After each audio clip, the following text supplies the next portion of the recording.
Hello everyone, welcome to the first video this year of Diggin'. There's been plenty of progress since the last update, and also be reminded this is still a work in progress and we still have a long way to go, but I would like to showcase some new features. So what we've been working a lot on is making the trenches very important to the game, because of course they are like a major thing in World War I. So if we just check out, let's actually deepen these trenches, because the deeper they are, the more protective. And the first line of trench like this one is just basically a hole in the ground, and it has an HP of 100. And what can take them down is artillery shells, and eventually the elements like rain, erosion, and that kind of thing. And they will have to be repaired. But you can actually upgrade them by using what's available. So soon all trees in the games will be a resource. They can be chopped down and turned into thickets, which was a very common thing in World War I. And basically, just to expedite things and showcase, these are the thickets. So the player can upgrade them. You will have to craft the thickets from fallen trees and turn them into these walls by builders. And interesting with trench walls is this is basically just earth. It's very fragile. Is that these are actually more fragile because they have less support than these in the middle. So you would actually want to have ones made out of wooden planks on these, because they are more durable. They are at 300 HP and the thickets are at 200 and the base is at 100, so they will be able to take much more damage. So let's just, for fun, because this is game development, let's just blow up the trench with a little neat cheat. And look, it has collapsed. And now the soldiers will have to dig them out again. But these can take much more. And look, soldiers now react to the incoming shell fire. But what will make them even more better and more protective for trench combat is defenses. Let's turn this into a firing trench. Give them these parapet sandbags on top. And then let's make some fire steps. What's happening? And the game development god just killed all the enemies. Whoops. Because we're showcasing. Let's build this. Day is upon us. And as we build the trench, I'm going to talk about the next thing, which is the shift system.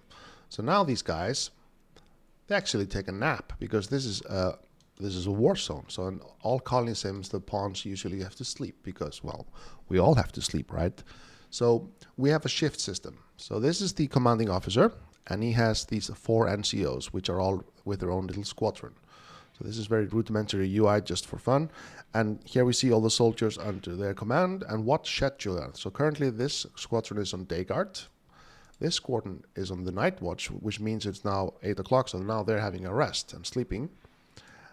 These guys are on the night work. So at the moment they're in like recreational or anything mode, so they can do whatever they want. And then these guys are on the day work shift, so they're working at the moment. We can always see where they are now by we actually hover over, so we can see where our men are guarding, where they are sleeping and working. You want to set up safe places for them where to sleep, because you do want them to get some rest, and they don't get much rest if they're under shell fire or in combat. But also it's good to be aware of these barns. This is like a good place for the soldiers to sleep. And you can set up the sleeping spots.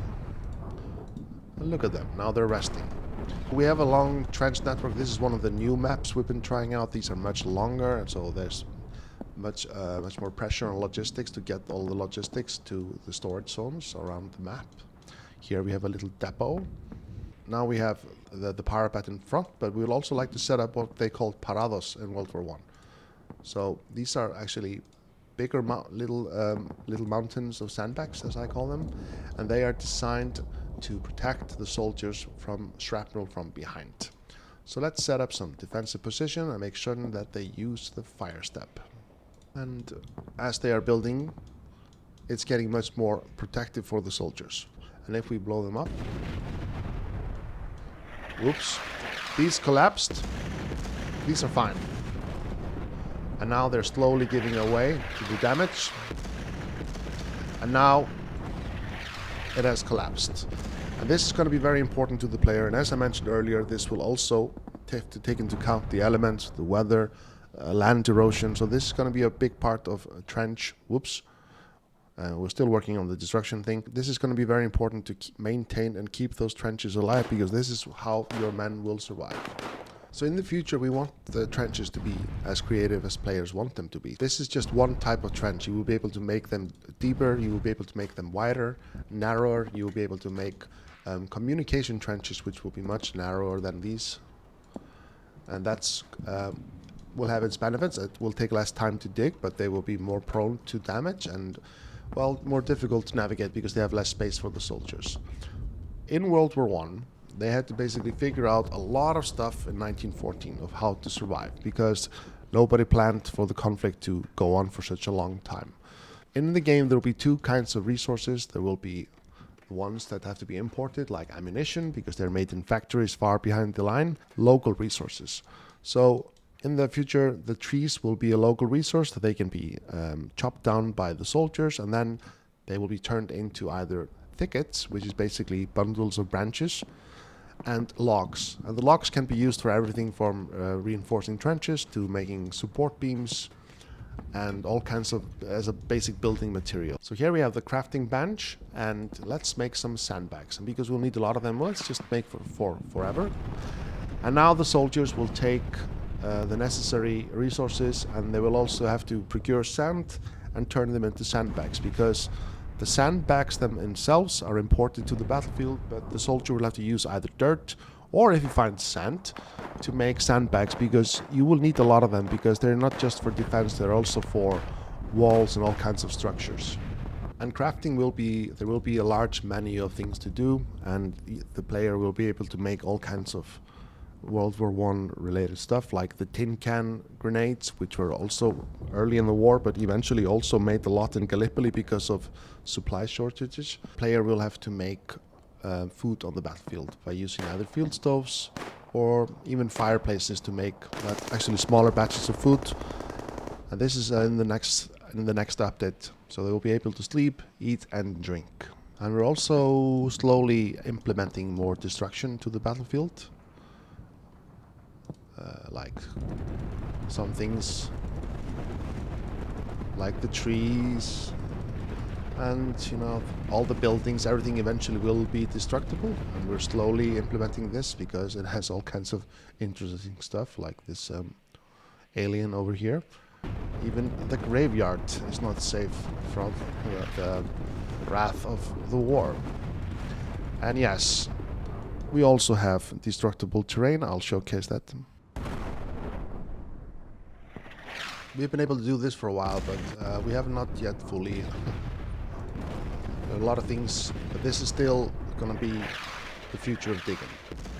Everything is destructible.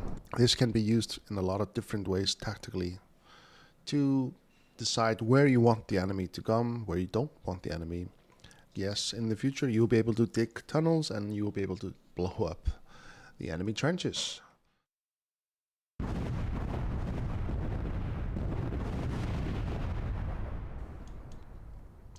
So yeah, thank you for watching.